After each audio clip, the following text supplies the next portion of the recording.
고요한 마음으로 귀를 기울여 보십시오. 당신의 가장 깊은 곳에서 하나의 노래가 시작됩니다. 그것은 한때 가시 면류관을 쓰셨으나 이제는 영광의 관을 쓰신 구원자에 대한 노래이며 우리의 발을 씻기셨던 그분의 겸손과 이제는 이염으로 빛나는 그분의 얼굴에 대한 찬양입니다. 이 이야기가 당신의 마음에 울림을 준다면 잠시 시간을 내어 이 은혜의 메시지를 사랑하는 이들과 나누어 주십시오.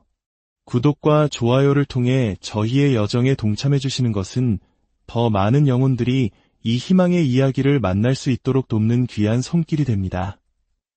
여러분의 삶에 하나님의 크신 축복이 함께하기를 기도합니다. 이제 우리의 왕이신 그리스도께 모든 영광을 올려드리는 이 시간, 우리 모두 마음의 자리에서 일어나 주님이 살아계심을 함께 선포합시다. 오늘 아침 하나님께서 제게 이사야서 66장 9절의 말씀을 주셨습니다. 내가 아이를 베게 하고서 해산하게 하지 않겠느냐?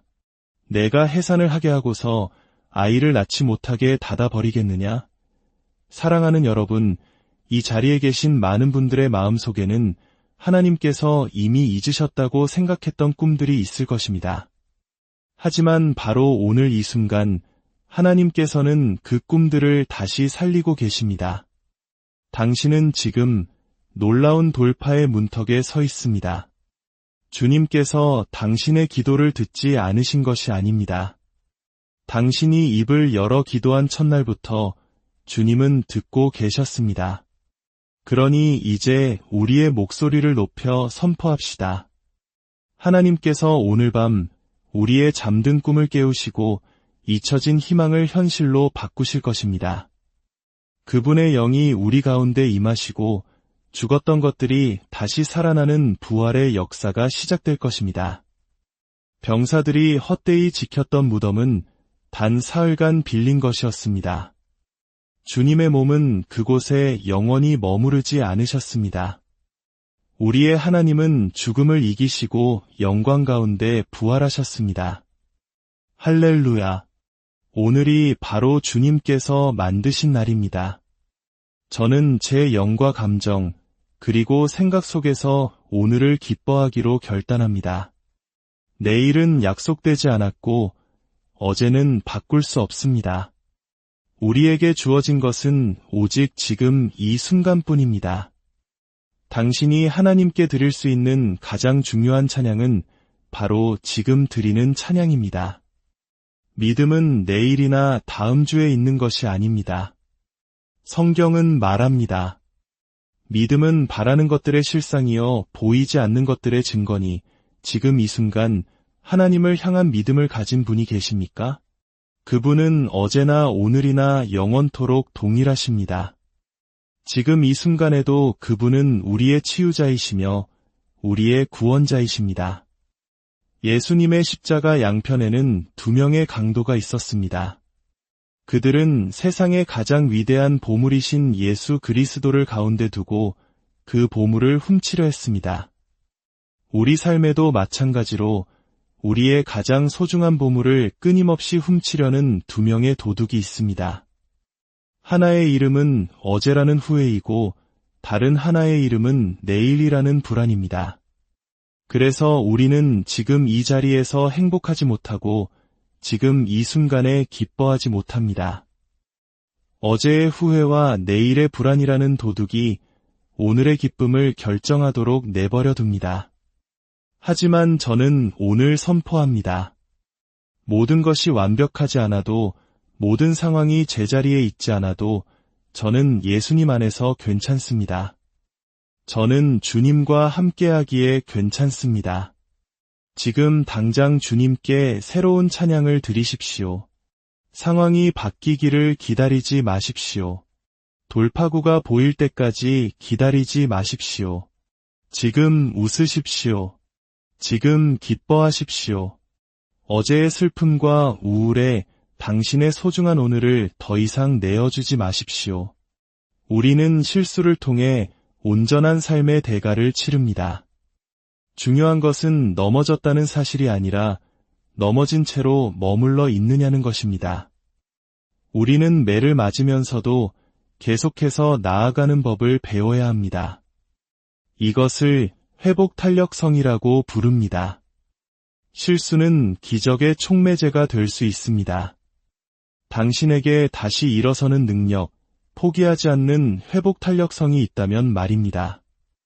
우리는 결코 우리의 실수가 우리 자신을 파괴하도록 내버려 두어서는 안 됩니다. 천국은 당신의 실수를 통해 당신을 만들어가길 원하지만 지옥은 당신의 실수를 통해 당신을 망가뜨리길 원합니다. 선택은 당신의 몫입니다. 당신의 실수를 천국에 내어드리면 하나님께서는 그것을 사용하여 당신을 더욱 온전하게 만드실 것입니다. 그러나 그것을 지옥에 내어준다면 사탄은 당신을 실패라는 감옥에 가두고 영원히 조롱할 것입니다. 실수는 당신의 남은 인생 동안 당신을 조롱하는 낙인이 되어서는 안 됩니다. 당신을 평생 인질로 잡는 감옥이 되어서는 안 됩니다. 실수는 오히려 우리에게 무언가를 알려주고 새로운 길을 보여줄 수 있습니다. 하나님의 은혜가 함께한다면 실수는 우리가 결코 깨닫지 못했을 가능성의 문이 될 수 있습니다. 아담의 실수는 하나님에 대한 새로운 계시를 가져왔습니다. 아담이 타락하지 않았다면 우리는 하나님의 위대한 은혜를 알지 못했을 것입니다. 당신이 위대한 은혜를 경험하게 되는 유일한 순간은 당신이 위대한 실수를 저질렀을 때입니다. 실수가 클수록 하나님의 은혜는 더욱 크게 임합니다. 오늘 설교의 첫 번째 핵심은 이것입니다. 당신은 실수를 했을지는 몰라도 당신 자체가 실수는 아닙니다. 이 진리가 당신의 영혼 깊은 곳에 새겨지기를 바랍니다. 다음에 당신이 정말 큰 실수를 저질렀을 때 이렇게 소리내어 말하십시오. 나는 실수를 했지만 이 실수의 포로가 되지 않을 것이다. 나는 이 실수에 평생 시달리며 살아가지 않을 것이다. 나는 실수를 했지만 나 자신이 실수는 아니다. 나는 실패했을지 몰라도 실패자가 아니다. 나는 지금 넘어져 있을지 몰라도 넘어진 상태가 나의 운명은 아니다. 우리에게는 위대한 은혜가 예비되어 있습니다. 하나님은 결코 나를 포기하지 않으십니다. 왜냐하면 내가 실수를 했다고 해서 나 자신이 실수가 아니기 때문입니다. 당신을 일으켜 세울 부활의 능력이 있습니다. 당신이 할 수 없다고 말하는 모든 목소리는 원수의 속삭임입니다. 당신은 반드시 일어설 것입니다. 실수는 발견의 문을 열 수 있습니다. 당신이 결코 찾지 못했을 가능성의 통로를 열어줍니다. 그렇다고 해서 우리가 일부러 나가서 실수를 저질러야 한다는 뜻은 아닙니다. 제가 말씀드리고자 하는 것은 당신이 정말로 모든 것을 망쳤다고 생각하는 그 순간에 당신의 수치를 덮고도 남을 하나님의 은혜가 있다는 사실입니다. 당신의 실수는 끝이 아닙니다. 당신의 실패는 최종 선고가 아닙니다. 그래서 성경은 말합니다. 나의 원수야, 내가 넘어졌다고 해서 기뻐하지 마라. 나는 넘어져도 다시 일어날 것이다. 이 말씀을 듣는 우리 중에 실수 없는 사람은 아무도 없습니다. 우리 모두는 죄를 지었고 하나님의 영광에 이르지 못했습니다. 하지만 우리가 넘어질 때 우리는 다시 일어설 것입니다. 모든 실수 속에는 가능성의 문이 숨겨져 있습니다. 실수가 당신의 감옥이 될 필요는 없습니다. 하나님은 그것이 당신을 향한 그분의 은혜와 사랑을 더 깊이 깨닫게 하는 길이 되기를 원하십니다. 하나님은 결코 당신의 최악의 실수로 당신을 정의하지 않으십니다. 사람들은 그렇게 할지 모릅니다. 영적으로 교만한 맏아들들은 그렇게 할지 모릅니다. 하지만 하나님 아버지는 결코 탕자를 그의 최악의 실수로 정의하지 않으셨습니다. 사탄의 편에 서지 마십시오. 그는 형제들을 고발하는 자입니다. 당신을 비난하는 목소리는 오직 하나, 사탄의 목소리뿐입니다. 성령님은 당신을 비난하지 않으십니다. 성령님은 당신의 죄를 깨닫게 하시지만 결코 정죄하지 않으십니다. 우리는 사람들을 그들의 실수로 정의하는 것을 멈춰야 합니다. 물론 실수와 실패에는 대가가 따릅니다. 하지만 그것들이 당신의 미래를 규정하도록 허락되지는 않았습니다. 당신이 하나님의 자녀라면 당신의 미래는 하나님의 손에 있습니다. 사탄은 당신의 실수로 당신을 짓누르고 당신이 무가치하고 쓸모없는 존재라고 느끼게 만들기를 원합니다. 하지만 진실은 당신은 하나님의 자녀이기에 지극히 귀한 존재라는 것입니다. 우리의 모든 실수를 위한 자비가 있습니다. 오늘 저는 좋은 소식 외에는 전할 것이 없습니다. 주님께서 제게 말씀하셨습니다. 가서 나의 백성에게 위대한 은혜에 대해 설교하라. 그들의 실수 위에 나의 위대한 은혜가 임할 것이다. 사탄이 그들을 해하려고 계획했던 모든 악한 일들을 내가 그들을 위해 선으로 바꿀 것이다. 끔찍하고 돌이킬 수 없는 실수를 해본 적이 있습니까? 실수는 우리를 어리석게 느끼게 만듭니다. 사탄은 멍청하긴 하며 우리를 조롱합니다. 그러나 그것은 결코 하나님의 음성이 아닙니다. 당신의 실수가 당신을 망가뜨리도록 내버려 두지 마십시오. 지옥은 당신을 사슬로 묶으려 하지만 천국은 당신을 변화시키려 합니다. 하나님은 당신을 실수로부터 건져 올리기를 원하십니다. 믿음의 조상 아브라함은 끔찍한 실수를 저질렀지만 하나님은 그 일을 다시는 언급하지 않으셨습니다. 하나님은 그를 조롱하거나 평생 실수의 감옥에 가두거나 그의 삶을 향한 위대한 계획을 멈추지 않으셨습니다. 하나님은 말씀하셨습니다. 아브라함아, 내게는 위대한 은혜가 있다. 이제 앞으로 나아가라. 엘리야는 하늘에서 불을 내리고 놀라운 기적을 행했지만 결국 모든 것을 포기하고 동굴에 숨었습니다. 하나님께서 그에게 다가오셨을 때 그의 실패를 꾸짖지 않으셨습니다. 그저 세미한 음성으로 물으셨습니다. 내가 어찌하여 여기 있느냐?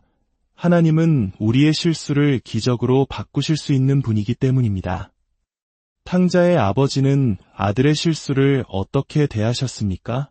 그는 아들을 껴안고 입 맞추고 그를 덮어주고 그를 위해 잔치를 열었습니다. 저는 그 탕자가 이렇게 생각했을 것이라고 믿습니다. 내가 실패하기 전까지는 아버지가 나를 이토록 사랑하시는 줄 몰랐다. 야곱은 거짓말쟁이여 사기꾼이었지만 하나님은 그를 왕자로 만드셨습니다. 베드로는 예수님을 부인하고 저주했지만 하나님은 그에게서 천국 열쇠를 빼앗지 않으셨습니다.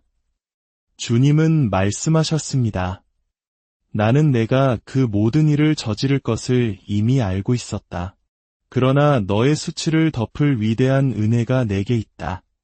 나는 여전히 너를 사용하여 오순절에 위대한 설교를 하게 할 것이다. 다른 사람들은 너를 실격 처리할지 몰라도 나의 은혜가 너에게 자격을 준다. 실수는 하나님의 은혜가 붙들 때 기적으로 가는 길이 됩니다. 시편 38편은 말합니다. 내 발이 미끄러질 때에 만약이 아니라 때에입니다. 우리는 넘어질 것입니다. 우리는 그저 사람일 뿐입니다. 그러나 18절에서 다윗은 강력하게 선포합니다. 내 죄악을 아뢰고 내 죄를 슬퍼함이니이다. 우리가 자신의 실수를 입으로 인정하고 고백하는 순간 그 실수는 힘을 잃기 시작합니다. 마치 암세포가 활동을 멈추는 것처럼 말입니다. 고백은 회복으로 이어집니다. 사탄은 당신의 실수를 확대하는 전문가입니다. 그러나 하나님은 당신의 실수 속에서 당신 자신을 확대하기를 원하십니다. 당신의 실패, 당신의 잘못된 선택, 당신의 어리석은 실수보다 하나님은 더 위대하십니다. 우리는 은혜와 자비가 모두 필요합니다. 이 둘의 차이를 아는 것이 중요합니다. 은혜는 우리가 받을 자격이 없는 것을 주는 것입니다. 용서와 수용처럼 말입니다. 반면에 자비는 우리가 받아야 마땅한 것을 받지 않도록 막아주는 것입니다. 심판과 형벌처럼 말입니다. 하나님께서 은혜로 우리에게 받을 자격 없는 사랑을 주실 뿐만 아니라 자비로 우리가 마땅히 받아야 할 징벌을 거두어 가신다는 사실에 감사해야 합니다. 선하심과 인자하심이 내 평생에 나를 따를 것입니다. 주차된 차는 길을 잘못 들기 어렵습니다. 실수를 하지 않는 유일한 사람들은 아무것도 시도하지 않는 사람들입니다. 실패할 것을 두려워하여 시도조차 하지 않는 것보다 시도하다가 실패하는 것이 낫습니다. 하나님께서는 때로 우리에게 말씀하십니다. 나의 이름을 위해 실수할 위험을 감수하라. 내가 너를 붙들고 일으켜 세울 것이다. 베드로처럼 내가 물에 빠져 들어가기 시작할 때 내가 물 위를 걸어가 너를 건져 반대편으로 데려갈 것이다. 시편 145편은 우리가 섬기는 하나님이 어떤 분이신지 알려줍니다. 여호와는 은혜로우시며 긍휼이 많으시며 노하기를 더디하시며 인자하심이 크시도다. 여호와께서는 모든 넘어지는 자들을 붙드시며 비굴한 자들을 일으키시는도다. 당신은 실수를 했을지 몰라도 당신 자체가 실수는 아닙니다. 당신의 실수는 하나님의 은혜보다 크지 않습니다. 다른 사람들이 당신에 대해 뭐라고 말하든 신경 쓰지 마십시오. 사람들의 시선을 두려워하지 마십시오. 혹시 당신의 가정이나 삶에 어떤 문제가 생겨서 교회에 가는 것조차 두려워하는 분이 계십니까? 다른 사람들이 뭐라고 말할까봐 걱정되십니까? 아닙니다. 당신은 은혜의 트로피입니다. 당당히 고개를 드십시오. 무너진 가정을 그대로 데리고 와서 예배의 자리에 앉히고 두 손을 들고 선포하십시오. 위대한 은혜가 우리의 모든 실수를 기적으로 바꾸실 것입니다. 하나님은 당신의 인생 전체를 당신의 최악의 실수 하나로 정의하지 않으실 것입니다. 이것이 오늘 제가 여러분에게 전하고 싶은 전부입니다. 이것은 시기적절한 말씀입니다. 우리가 스스로를 자책하고 깎아내리며 우울감에 빠질 때 하나님은 결코 영광받지 않으십니다. 올해 우리 공동체에는 위대한 은혜가 임할 것입니다. 우리는 그 위대한 은혜의 전달자가 될 것입니다. 사람들은 실제로 수치심 속에서 살아가고 있습니다. 어리석은 실수들로 고통받고 있습니다. 그러나 우리의 메시지는 화해의 메시지입니다. 초대교회에 임했던 그 위대한 은혜가 오늘 당신의 삶과 우리 교회 위에 그리고 이 나라 위에 임할 것입니다. 하나님의 위대한 은혜는 특정 인종이나 피부색, 재산에 많고 적음에 국한되지 않습니다. 그 은혜는 우리 모두를 위한 것이며 값없이 주어지는 선물입니다. 그것을 받으십시오. 그 은혜가 당신의 실수를 기적으로 바꿀 것입니다. 지금 이 메시지를 듣고 있는 것은 우연이 아닙니다. 끔찍한 실수 때문에 평생을 실패라는 감옥에서 살아야 한다고 느꼈던 분들을 위한 위대한 은혜가 여기 있습니다. 하나님은 결코 당신의 남은 인생을 당신의 최악의 실수로 정의하지 않으실 것입니다. 이사야서는 하나님의 마음을 이렇게 전합니다. 나 곧 나는 나를 위하여 내 허물을 도말하는 자니 내 죄를 기억하지 아니하리라. 바로 이런 종류의 은혜가 지금 당신 위에 있습니다. 만일 당신이 오늘 하나님과의 관계가 올바르지 않다고 느낀다면 이 시간은 당신을 위한 것입니다. 목사님, 기도해 주세요. 제 삶과 가정, 미래에 하나님의 위대한 은혜가 필요합니다. 라고 고백하는 분이 계시다면 지금 있는 그 자리에서 손을 들어주십시오. 위대한 은혜는 당신이 위대한 실수를 저질렀을 때 비로소 그 능력을 발휘합니다. 그리고 그 은혜는 지금 당신에게 열려 있습니다. 중독에서 벗어나지 못하는 분이 계십니까? 위대한 은혜가 당신을 자유롭게 할 것입니다. 은혜는 능력입니다. 당신이 받을 자격 없는 것을 주고 마땅히 받아야 할 것을 막아주는 능력입니다. 자, 이제 그 은혜와 자비를 향해 나아오십시오. 예수 그리스도의 이름으로 당신을 초대합니다. 두 손을 들고 예수님을 경배합시다. 그분의 은혜를 찬양하고 그분의 자비를 높여드리십시다. 결코 우리를 포기하지 않으시는 하나님께 감사드립시다. 이제 주 예수님께 당신의 마음으로 들어와 달라고 청하십시오. 예수님, 제 실수들을 위한 위대한 은혜가 필요합니다. 라고 기도하십시오. 당신의 손을 들 때 하늘로부터 위대한 은혜가 당신의 삶과 가정 위에 폭포수처럼 쏟아 부어질 것입니다. 주님께서 당신에게 복을 주시고 당신을 지키시기를 원하며 그의 얼굴을 당신에게 비추사 은혜 베푸시기를 원하며 그 얼굴을 당신에게로 향하여 드사 평강 주시기를 축원합니다. 계속해서 금식하며 기도하며 믿음으로 나아갑시다. 주님의 평안이